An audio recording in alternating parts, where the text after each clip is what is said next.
नमस्कार। ज्ञानदीप के इस YouTube चैनल पर आप सभी विद्यार्थियों का स्वागत है। सर्वविदित होगा कि हमने आपके इस कोरोना महामारी के चलते हुए जो ऑनलाइन कक्षाओं का क्रम चालू किया है, उसी क्रम को आगे बढ़ाते हुए आज क्लास 12 के इतिहास विषय से संबंधित है जो मैं विज्ञापन कार्य चालू करने जा रहा हूँ। अध्याय 2 का सिलेक्शन किया गया, चूज किया गया उसको, क्योंकि अभी क्लास 10 के जो सोशल साइंस की एग्ज़ाम है वो होना बाकी है।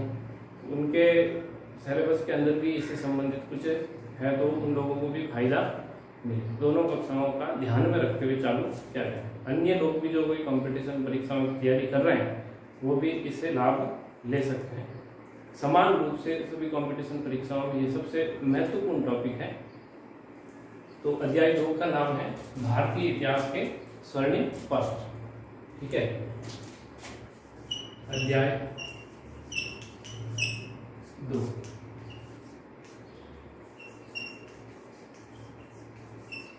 मेरी थोड़ी राइटिंग ऐसी ही है तो आप उसके हिसाब से देख लेना।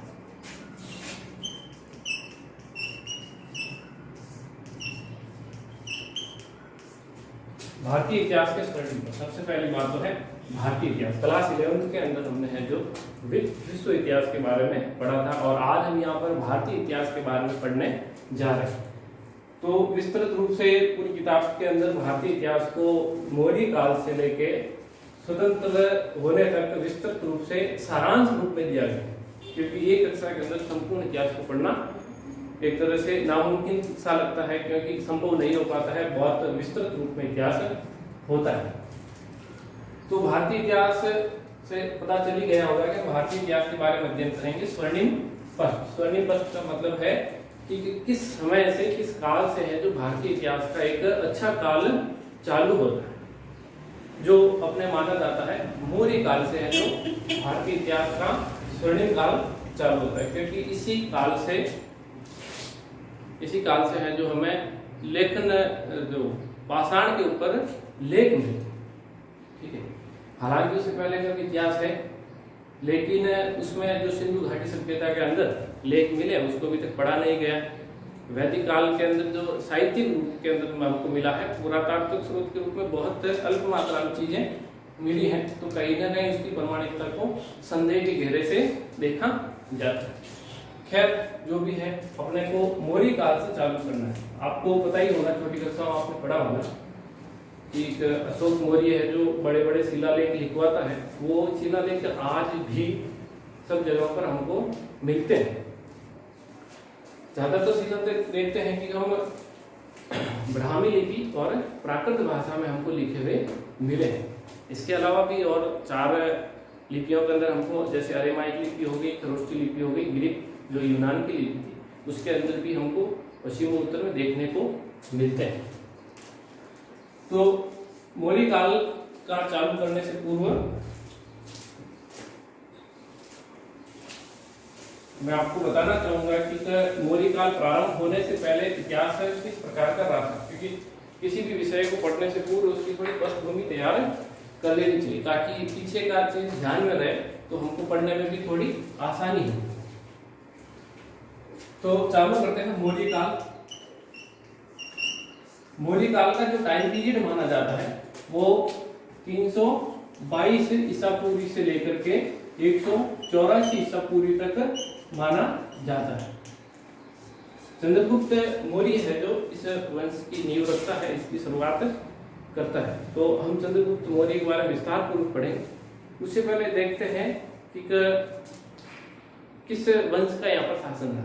वंश से पूर्व भी हमें, मेरे हिसाब से, जो मौर्य वंश की हमको जानकारी मिलती है उसके बारे में देख लेना चाहिए सर्वप्रथम, क्योंकि इतिहास के अंदर क्या होता है ना कि जब तक उसके पुरातात्विक स्रोत या साहित्यिक स्रोतों के बारे में जानकारी प्राप्त नहीं करते हैं तब तक हमको लगता है कि ये चीजें तो कपोल कल्पना ही रही हो, लेकिन वास्तव में ऐसा नहीं है। जब इतिहास लिखा जाता है तो उसके साक्ष्य के आधार पर, सबूत के आधार पर ही इतिहास लिखा जाता है। ऐसे ही मन मर्जी से किसी ने नोटबुक उठा करके इतिहास लिखने बैठ गया, ऐसा कभी नहीं होता। तो कहाँ से जानकारी मिलती है? आजकल जो परीक्षाओं के अंदर, कंपटीशन परीक्षाओं के अंदर भी जो प्रश्न पूछने का ढंग है वो कुछ थोड़ा बदल सा है, क्योंकि आपको विषय वस्तु की गहन जानकारी होती है तभी आपको प्रश्न को ठीक कर पाएंगे। हम इतिहास में अक्सर क्या होता है ना कि किसी मौर्य काल की केवल और केवल राजनीतिक व्यवस्था देख करके खुश हो जाते हैं कि बस हमने तो आज पूरा मौर्य काल पढ़ लिया और चाहे एग्जाम में कैसा ही सवाल आए सीधा का सीधा सही करके आ रहे हैं। जब एग्जाम में जाते हैं तो सबसे पहले आपको पूछा जाता है कि फलानी चीज की जानकारी कहाँ से मिलती है। साहित्यिक, पुरातात्विक स्रोत कुछ भी पूछ सकते हैं, कुछ भी विधान करने के लिए दिया जा सकता है। तो गहनता से मैं यहाँ साहित्यिक स्रोत के बारे में हम देखते हैं। साहित्यिक स्रोत से संबंधित मतलब चीजें वो हो गई जो हमको कहीं ना कहीं लिखित रूप में मिलती है, साहित्य के रूप में मिलती है। जैसे हिंदी साहित्य पढ़ते हैं कि नहीं पढ़ते हैं, उसी प्रकार से साहित्य रूप में वो सारी की सारी चीजें आएंगी जो कहीं ना कहीं किताबों के अंदर, ग्रंथों के अंदर लिखी हुई है। उसके बाद में जो सबसे महत्वपूर्ण चीज साहित्य के अंदर लिखी हुई चीज, कई बार क्या होता है कि इतिहास के काल के काफी वर्षों बाद, सैकड़ों साल या हजारों साल बाद में इतिहास लिखा जाता है, तो उसकी प्रामाणिकता को हम संदेह करने लगते हैं, क्योंकि बुद्धि इस प्रकार की बन चुकी है कि हमको प्रत्येक चीज का कहना कि सबूत चाहिए हमको। तो सबूत ढूंढने के लिए हम कहाँ जाते हैं, किसका सहारा लेते हैं? सबूत ढूंढने के लिए हम जाते हैं पुरातात्व विभाग के पास। पुरातात्व स्रोत की श्रेणी में वो चीजें आती है जो हमको खुदाई के द्वारा मिलती है। जैसे कि कहीं पर खुदाई में कुछ छोटी मोटी चीज निकली तो उसको धीरे धीरे खोदते खोदते बहुत विस्तृत रूप में हमको जानकारी मिलने लगती है। जैसे सिंधु घाटी सभ्यता के बारे में हम देखते हैं, तो सिंधु घाटी सभ्यता के बारे में हमने लिपि आज तक नहीं पढ़ी, केवल और केवल पुरातत्व स्रोत के माध्यम से ही हमने उस समय के इतिहास की एक तरह से कल्पना की है कि ऐसा ऐसा रहा होगा। ठीक है, जब लिपि को पढ़ लिया जाएगा तो और विस्तृत रूप से हमको जानकारी मिल जाएगी। तो मौर्य काल के बारे में जो साहित्यिक स्रोत हैं वो काफी विस्तृत पूर्व जानकारी देते हैं, और पुरातत्व स्रोत की यहाँ से ही अच्छे सही ढंग से व्यवस्थित रूप से चालू होते हैं। अशोक ने खूब सारे शिलालेख लिखवाए, अभी तक उसके करीब 150 लेख के लगभग हमको मिल चुके हैं विभिन्न स्थानों से। तो 150 लेख तो बहुत बड़ी बात होती है, किसी इतिहास के शासक के बारे में एक लेख मिल जाए तो उससे हमें काफी जानकारी प्राप्त हो सकती है। तो सबसे पहले देखते हैं साहित्यिक स्रोत के अंदर क्या क्या आता है। बौद्ध धर्म के जो ग्रंथ हैं उनके बारे में, बौद्ध धर्म के ग्रंथों के बारे में काफी विस्तारपूर्वक जानकारी मिलती है, क्योंकि मौर्य वंश से पहले है जो हर्यक वंश, शिशुनाग वंश और नंद वंश हुआ। हर्यक वंश के दो शासक हुए थे, आपने पढ़ा होगा छोटी कक्षाओं में, बिंबिसार और अजातशत्रु, जो भगवान महावीर बुद्ध के समकालीन थे। तो वहां से साहित्यिक स्रोतों में उनके बारे में भी जानकारी मिलती है, और मौर्य वंश के बारे में भी हमको जानकारी प्राप्त होती है। तो कौन से है? सबसे पहले है सिंहली अनुस्मृतियां। सिंहली अनुस्मृति, ठीक है। सिंहली अनुस्मृतियां दो है, जिसका नाम है एक दीपवंश, यह नाम है उसका दीपवंश, और दूसरी है महावंश। ठीक है, इन दो से हमको यहाँ से जानकारी मिलती है। महावंश टीका है, अलग अलग जो ग्रंथ होते हैं उसके ऊपर टीकाएं लिखी जाती है। महावंश टीका, तो ये बौद्ध वंश से संबंधित हो गया। इससे संबंधित बौद्ध धर्म से संबंधित एक और है जिसका नाम है दिव्य अवदान। दिव्य अवदान से भी हमको काफी विस्तारपूर्वक जानकारी मिलती है मौर्य काल के बारे में। वैसे बौद्ध धर्म के ग्रंथों से काफी शासन जो हुए थे उस समय सबके बारे में जानकारी मिलती है, लेकिन जो मौर्य वंश के बारे में मिलती है। एक हम और देखते हैं कि इससे पूर्व महाजनपद का जो अभ्यंतर निकाय के अंदर बौद्ध धर्म का एक ग्रंथ है वो भी। उसके बाद आता है जैन। जैन धर्म के अंदर ऐसे कौन से ग्रंथ हुए? तो जैन धर्म के अंदर सबसे महत्वपूर्ण है वो है भद्रबाहु का कल्पसूत्र। उसका नाम क्या है? कल्पसूत्र। कल्पसूत्र के अंदर जो भद्रबाहु होता है वो चंद्रगुप्त मौर्य, जो इस वंश का पहला शासक होता है, चंद्रगुप्त मौर्य को जैन धर्म की दीक्षा देता और हेमचंद्र गुप्त एक परिशिष्ट पर्व भी है, उसके अंदर भी थोड़ी बहुत जानकारी हमको मिलती है। इसके बाद में देखते हैं ब्राह्मण या जो हिंदू धर्म से संबंधित ग्रंथ है, उसके अंदर जो ब्राह्मण धर्म से संबंधित है वो विष्णु पुराण। ब्राह्मण के अंदर कौन सा भाई? विष्णु पुराण।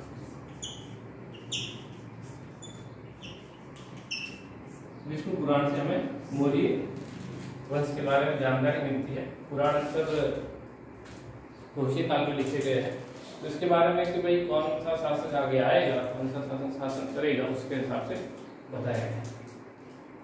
उसके बाद में हम देख लेते हैं कि जो अन्य भारतीय ग्रंथ है, अन्य भारतीय ग्रंथों में कौन से सबसे महत्वपूर्ण व्यक्ति था मौर्य काल का चाणक्य।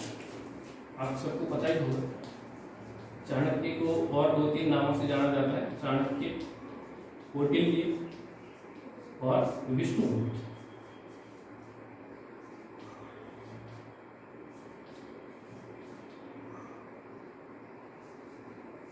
ये उसका बचपन का नाम था विष्णुगुप्त। इसने एक सबसे महत्वपूर्ण पुस्तक लिखी थी, उसका नाम था आपके अर्थशास्त्र। क्या नाम था भाई? अर्थशास्त्र नाम की किताब लिखी थी। ये नीति शास्त्र की किताब है, राजनीति से संबंधित। वैसे अर्थशास्त्र में अक्सर इकोनॉमी से संबंधित ये सब है, इकोनॉमी संबंधित जानकारी मिलती है, लेकिन इतनी विस्तार पूर्वक नहीं। राजनीति और प्रशासन से संबंधित, जैसे राज्य के 7 भागों में बांटा जाता था, 18 तीर्थ होते थे, इस प्रकार की जानकारी सारी हमें अर्थशास्त्र में ही मिलती है। इसमें प्रशासन कैसे बना, तो पहली बार प्राचीन काल में प्रशासन के बारे में अर्थशास्त्र से जानकारी प्राप्त होती है। अर्थशास्त्र के बाद में हम देखते हैं एक विशाखा दत्त, क्या नाम है? विशाखा दत्त नाम का संस्कृत लेखक है। उसने एक किताब लिखी थी जिसका नाम था मुद्रा राक्षस। मुद्रा राक्षस, यहाँ पर मुद्रा उसकी अंगूठी से संबंधित है। अंगूठी जो हाथ में पहनने वाली होती है उसको मुद्रिका बोलते हैं।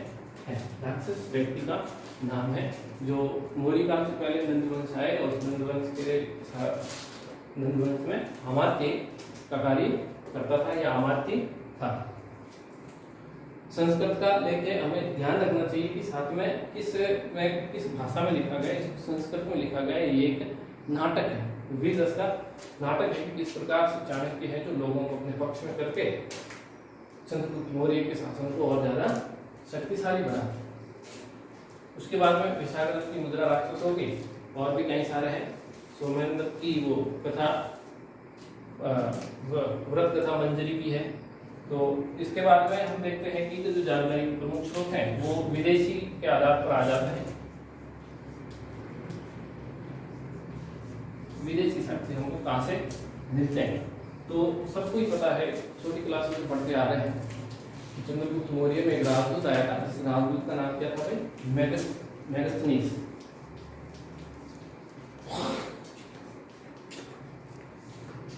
मेगास्थनीज नाम का आदमी आया था, उसने किताब लिखी थी जिसका नाम था आपके इंडिका। इंडिका नाम की उसकी पुस्तक लिखी। हालांकि ये अपने वास्तविक स्वरूप में अभी उपलब्ध नहीं है। आप साथ साथ में नोट करते रहना ताकि ठीक रहेगा, क्योंकि बोर्ड भर जाता है, उसके बाद में साफ करना पड़ेगा। वीडियो के बीच में कुछ करके नोट्स बनाने हो या लिखने हो, कुछ भी करना हो लिख लेना आप। तो मेगास्थनीज की इंडिका तो वास्तविक रूप में हमको उपलब्ध नहीं है, जिसकी जानकारी हमको कहाँ से मिलती है। तो कई सारे लेखक हुए थे, जैसे स्टर्न हुआ था, जस्टिन हुआ था, प्लूटार्क हुआ था। ये सारे लोग इस इंडिका से है जो पढ़ करके वो आगे किताब लिखते हैं, लेकिन ये बाद में अपने मूल स्वरूप में है जो कहीं ना कहीं गुम हो जाती है, या जो भी इसके साथ में हुआ हमें इसके बारे में जानकारी उपलब्ध नहीं है। चीनी साहित्यों के बारे में साहित्य से भी हमको, जैसे फायान हो गया, हैशाम हो गया, ठीक है, सिंह हो गया, इनसे भी हमको मौर्य काल के बारे में जानकारी मिलती है। तो मौर्य वंश से अपना व्यवस्थित रूप से इतिहास प्रारंभ होता है। कई सारे ऐसे स्रोत हैं जो मौर्य वंश के बारे में हमको जानकारी देते हैं, ठीक है। अब आता है पुरातात्विक स्रोत, ठीक है। साहित्य के रूप में दिया कि देखो आप कितने सारे साहित्य हैं। मैंने आपको साहित्य 10 या 20% साहित्य के बारे में भी नहीं बताया होगा, इससे भी और ज्यादा खूब सारे हैं, लेकिन इतना ज्यादा गहराई में अपने को जाना नहीं है। तो पुरातात्विक स्रोत के अंदर आते हैं तो सबसे पहले एक सबसे महत्वपूर्ण पुरातात्विक स्रोत है जो इसके बारे में जानकारी देता है वो है सहगोरा। वर्तमान जो ये स्थान है ये आपके गोरखपुर के अंदर पड़ता है। यहाँ से अपने को एक ताम्र पत्र मिला है। कई बार परीक्षाओं में सवाल पूछा जा चुका है कि सहगोरा का ताम्र पत्र किस शासक से संबंधित है, तो वो चंद्रगुप्त मौर्य से संबंधित है, क्योंकि चंद्रगुप्त मौर्य ने सबसे पहले ताम्रपत्र जारी किया था। उसके समय में 12 साल का अकाल पड़ा था, तो वो अनाज के भंडार भरे हुए थे। उन अनाज के भंडारों को लोगों में बांटने के लिए इसने एक ताम्रपत्र जारी किया था अपने अधिकारियों को आदेश के रूप में।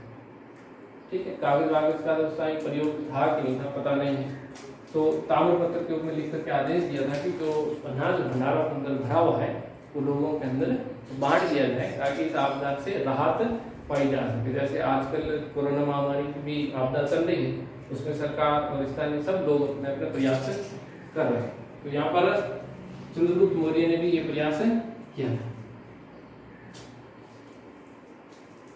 उसके बाद में आपको मिलता है माइस्ता नाम की जगह है बांग्लादेश। कहाँ पर है भाई? ये बांग्लादेश में, ये बात ध्यान रखना। वर्तमान ये क्षेत्र बांग्लादेश के अंदर पड़ता है। वहां पर एक चूने की शिला के ऊपर 7 लाइनों का, ये जो है 4 लाइनों के अंदर लिखा गया था, इसमें 7 लाइनों को लिखित के रूप में मिलती है। ऐसे इसमें बोला जाता है कि पहले जो मुद्रा के देख करके उनके राहत देने का प्रयास किया जाए। जैसे आजकल सरकार सोचते लोन उपलब्ध करवाती है कि नहीं करवाती, तो कहीं ना कहीं आज की व्यवस्था उस टाइम से जुड़ी हुई थी। तो पहले उनको मुद्रा देकर आपदा से राहत पाई जा सके। अगर उसके बाद भी राहत नहीं मिले तो लोगों के लिए अन्न के भंडार खोल दिए जाए। अन्न के भंडार तभी खोले जाते थे तब कोई किसी प्रकार का अकाल आता था। तो ये बात साहित्य से भी हमको पता चलती है कि चंद्रगुप्त मौर्य के समय 12 साल के बहुत भयंकर अकाल पड़ा था। उसने काफी अच्छा प्रयास किया था, लेकिन वो उसको राहत दिलाने सहित असफल रहा था। तो उससे परेशान होकर के फिर वो जयेंद्र में दीक्षा ले लेता है और फिर मैसूर जाकर के अपने प्राण त्याग देता। वो आगे देखेंगे हम विस्तार पूर्वक। उसके बाद में आता है जूनागढ़ का विलय। जूनागढ़ स्थान वर्तमान गुजरात के काठियावाड़ क्षेत्र के अंदर पड़ता है। आपने जो आपके एकीकरण के समय जो रियासतों का एकीकरण नहीं हुआ था उसमें जूनागढ़ भी एक रियासत थी, तो ये वही वाला जूनागढ़ क्षेत्र है। इसके अंदर ये रुद्रदामन ने लिखवाया था, गुप्त वंश का है। जब हम गुप्त वंश के बारे में पढ़ेंगे तो इसके बारे में और चर्चा करेंगे। और भी अन्य शासकों के बारे में, अशोक के बारे में और कुषाण वंश के बारे में हमको यहाँ से जानकारी प्राप्त होती है। ठीक है, जो मैं बता रहा हूँ आपको सारी ब्राह्मी लिपि और प्राकृत भाषा के अंदर लिखे गए ये विशेष तौर से ध्यान रखें, क्योंकि अशोक ने जो सामान्य लोगों की बोलचाल की भाषा थी उस भाषा में ही अभिलेख लिखवाए थे। चंद्रगुप्त मौर्य ने भी उसी भाषा के अंदर अभिलेख लिखवाया था। ठीक है, तो जूनागढ़ का अभिलेख कहाँ है भाई? गुजरात के अंदर। गुजरात के अंदर हमको मिलता है। इसके अंदर क्या जानकारी मिलती है?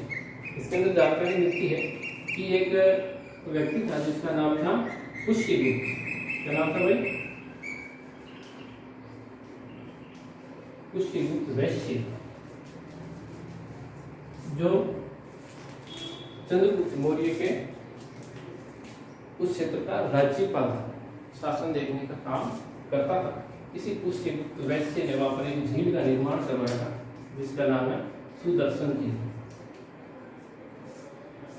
सुदर्शन झील का निर्माण करवाया था, ऐसी हमको जानकारी मिलती है। तो मौर्य वंश की जानकारी कहाँ से प्राप्त होती है, उन सारी चीजों के बारे में हमको देख लिया है आपकी 12th क्लास की किताब के अंदर। शुरुआत होते ही सबसे पहले पैराग्राफ के ऊपर ये लिखा हुआ मौर्य काल 322 ईसा पूर्व 384 ईसा पूर्व, और कहाँ से उसे मौर्य काल के बारे में जानकारी मिलती है। ये चीजें बहुत महत्वपूर्ण है परीक्षाओं की दृष्टि से। परीक्षाओं में इस प्रकार कॉम्पिटिशन सवाल पूछे जाते हैं तो हम ऐसे आश्चर्यचकित होते हैं कि इतना डीप सवाल पूछ लिया, गहरा सवाल पूछ लिया, लेकिन वो सवाल अपनी जो हम किताबें पढ़ करके निकल चुके हैं, 12th क्लास की किताब में से आया हुआ होता है, 10th क्लास की किताब में से आया हुआ होता है, जो फिलहाल रीट की, पटवारी की, कांस्टेबल की तैयारी कर रहे हैं, उनके लिए सबसे अच्छा क्राइटेरिया सीमा मानी जाती है पढ़ाई की 12th क्लास तक की की तरह। वो अगर अच्छे से पढ़ लें तो आप किसी प्रकार की गाइड की जरूरत नहीं है, ना ही कोचिंग की जरूरत है। तो इन चीजों को ध्यान रखिए कि कई बार मिलान करने के लिए दे दिया जाता है परीक्षा के अंदर।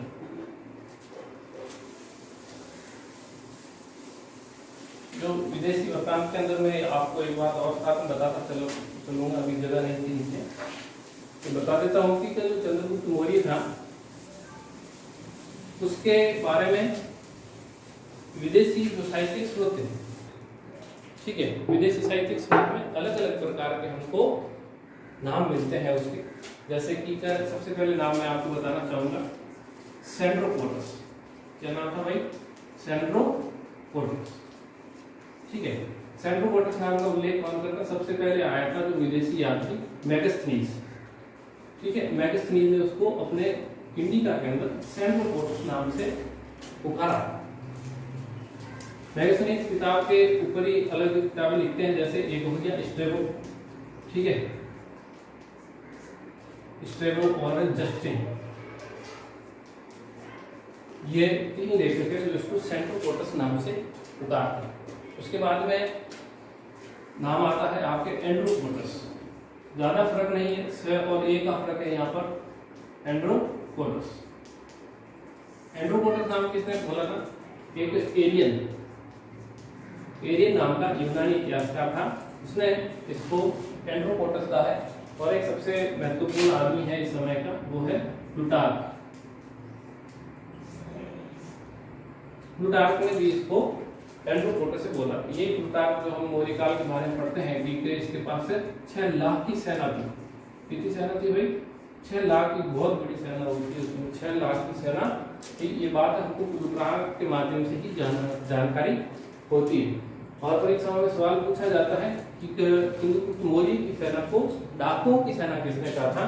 तो डाकुओं की सेना कहने वाला ये जस्टिन था। ये एक सेंड्रोपोटस नाम का आदमी था, पूरे भारत को उसने रौंद डाला था। ऐसा लगता था कि उसकी सेंड्रोपोटस की सेना में डाकू भरे पड़े साथ। इसके साथ में एक और महत्वपूर्ण बात भी जो बताता है वो है कि जैसे ही सिकंदर आता है, आपको पता हो तो उसके बारे में भी जिक्र करेंगे। 323 के अंदर, 323 ईसा पूर्व में जब सिकंदर की मृत्यु होती है तो भारत पूरे जो यूनान के साम्राज्य वहां पर था, वहां पर लोग हैं जो उसके दास्तां का जो चोला, गुलामी का चोला पहना हुआ होता है, वो उतार करके फेंक देते हैं।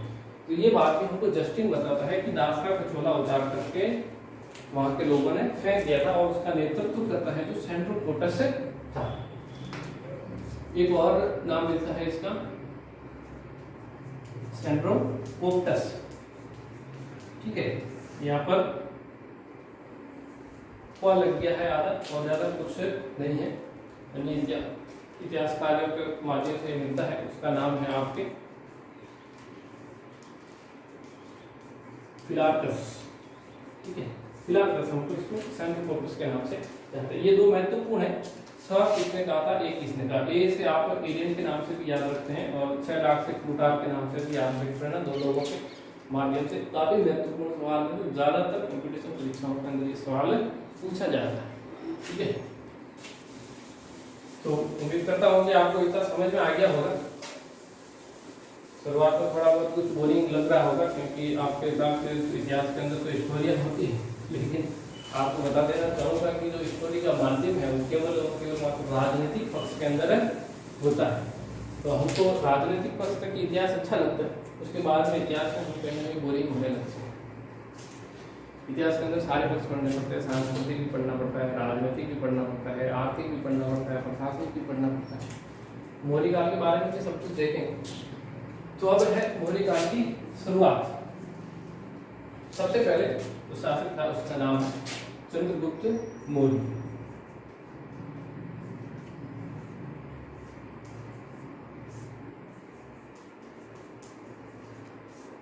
कब गद्दी पर बैठा था? 322 ईसा पूर्व को है जो ये गद्दी हासिल करता है। कहाँ की गद्दी हासिल करता है उसके बारे में हमको देखना बहुत जरूरी है, ठीक है। तो सबसे पहले देखते हैं, बड़ा आपका मैप बना देता हूँ ताकि ठीक रहेगा।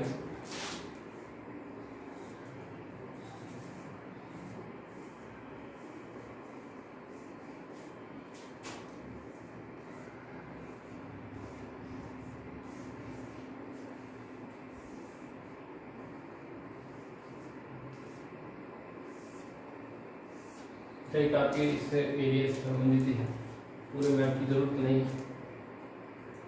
यहाँ एक जगह है जिसका नाम है मगध। क्या नाम है भाई? मगध नाम है। ठीक है, आपको पता है तो महाजनपद काल के अंदर हम देखेंगे आगे भी, तब लोग महाजनपद काल को विस्तार पूर्वक पढ़ेंगे तब, क्योंकि अभी उसको यहाँ से बताना संभव नहीं होगा। 16 महाजनपद थे, उनको एक करके एक बहुत बड़ा साम्राज्य बना था जिसको हम मगध साम्राज्य के नाम से जानते हैं। और इस साम्राज्य का जो कार्य है अवंती महाजनपद को मगध में मिलाकर पूर्ण करने का कार्य नाग वंश का जो शासक था महाबलनंद, वो इस कार्य को पूर्ण करता है और मगध को एक पूरा साम्राज्य बनाता है।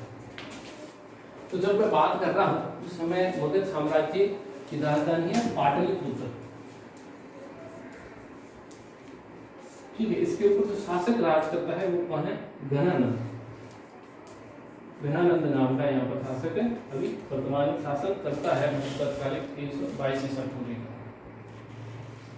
क्या होती है कि एक घटना घटती है। जब घनानंद का शासक था तो इस टाइम में यहाँ पर सिंधु नदी के किनारे आप देख सकते हो, ठीक है, बाहर से विदेशी आक्रांता और सिकंदर आता है। ठीक है, सिकंदर नाम का यूनानी जो आक्रमण करता आया था, वो यहाँ पर आपके व्यास नदी के किनारे तक आकर के फिर आगे नहीं बढ़ता है, क्योंकि उसको बताया जाता है कि इस आदमी के पास में करीब 2 लाख की विशाल सेना है।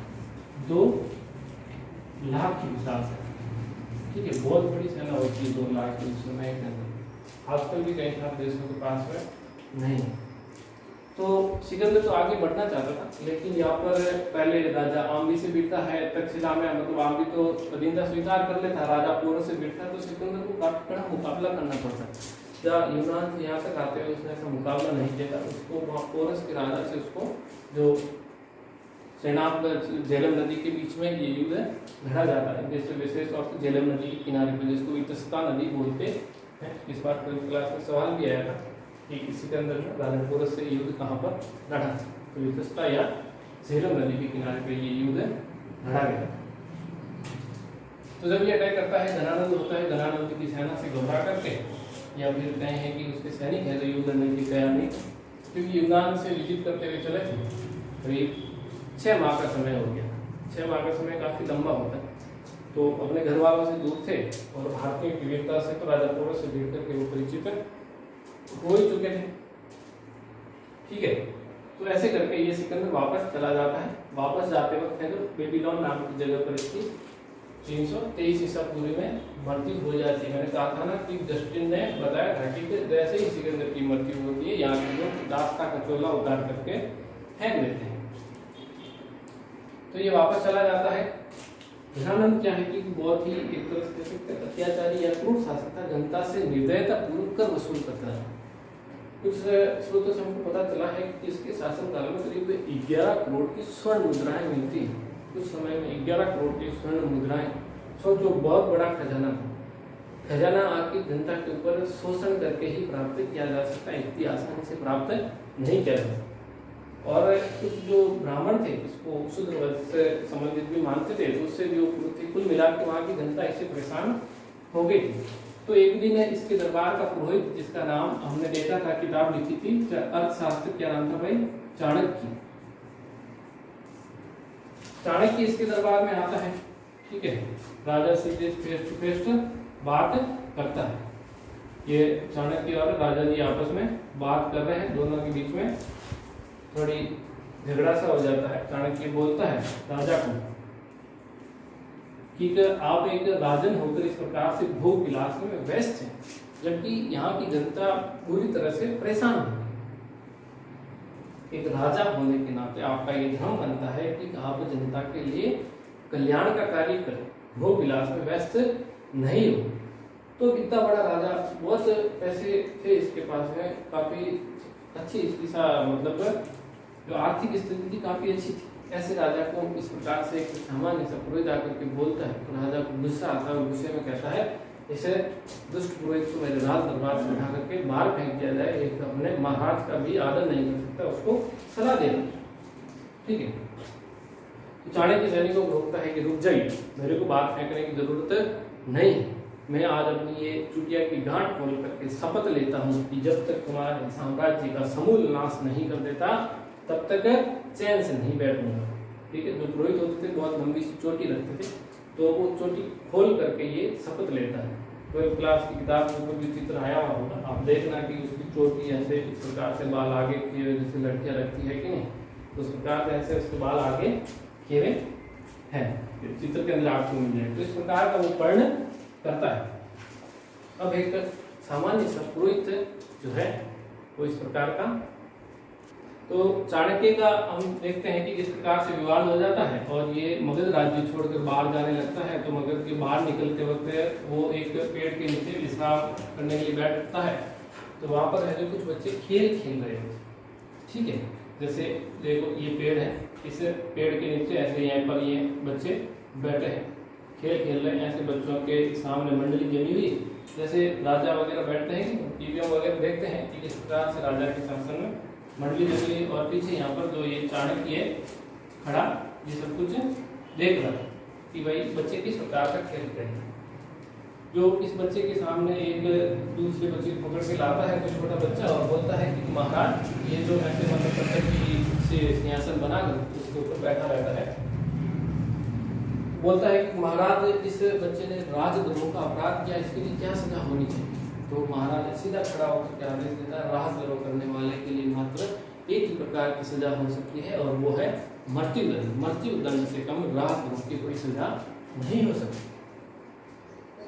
तो फिर बच्चे यहाँ चले जाते हैं। चाणक्य इसको देखकर के बहुत ऐसे आश्चर्यचकित होता है कि छोटे से बालक इस प्रकार के राजा से संबंधित गुण भरे पड़े हैं। तो वो क्या करता है कि इस बच्चे से बात करता है। तो ये खेल खेल रहे थे, उस खेल का नाम आपके राजकीलम खेल था। ठीक है, मतलब राजतंत्र से संबंधित खेल था, राजकीलम खेल के नाम से हम इसको जानते हैं। तो चाणक्य इसको बात करता है कि भाई तुम्हारा गुरु कौन है। तो ये बोलता है कि मेरे तो कोई गुरु नहीं है क्योंकि मैं शूद्र हूँ, और कहते हैं कि शूद्रों को शिक्षा ग्रहण करने का अधिकार नहीं। तो चाणक्य इस बच्चे को एक शिकारी से, किससे, शिकारी से, जब ये बच्चा पैदा होता है तो इसकी माँ के द्वारा इसको किसी गोपालक को बेच दिया जाता है और गोपालक उसको है जो कुछ समय बाद शिकारी को बेच देता है। और शिकारी से इसको कौन खरीद लेता है भाई, चाणक्य है जो खरीद लेता है। कितने रुपए देकर के, 1000 कासारपण देकर। उस टाइम में जो मुद्रा चलती थी उसको कासारपण बोला जाता था।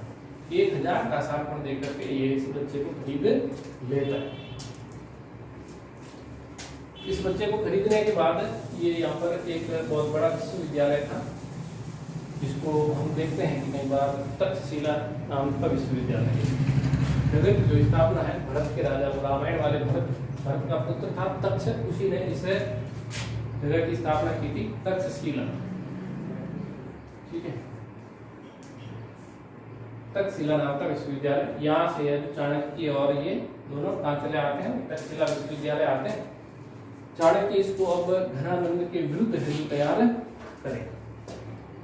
घनानंद के विरुद्ध तैयार करने के लिए वो इसको यहाँ पर 8 वर्ष तक बहुत कठोर है जो सैन्य शिक्षा प्रदान करता है, धनुर्धारी की शिक्षा कहा जाता है। उस समय में ये बहुत बड़ा विश्वविद्यालय था, बाहर से भी लोग पढ़ने के लिए आते थे, नेत्र चिकित्सा के लिए भी महत्वपूर्ण माना जाता था। तो इस प्रकार से यहाँ पर वो इसको शिक्षा देता है। तो गांधार की राजधानी थी, हम देखते हैं कि तक्षशिला, वहीं पर ये विश्वविद्यालय है। उसके बाद आगे का घटनाक्रम क्या होता है वो हम जो कल की क्लास के अंदर देखेंगे, आज तारीख देखते हैं। ठीक है, कल जो व्यवस्थित रूप से आगे इसके बाद चाणक्य क्या करता है क्या नहीं करता। अभी किताब के हिसाब से आपका पढ़ाई क्रम हुआ नहीं, मैंने इसको एक कहानी रूप देकर के आपके विषय में रुचि बनाने का प्रयास किया है। यहाँ पर आने के लिए आप सबका बहुत बहुत धन्यवाद।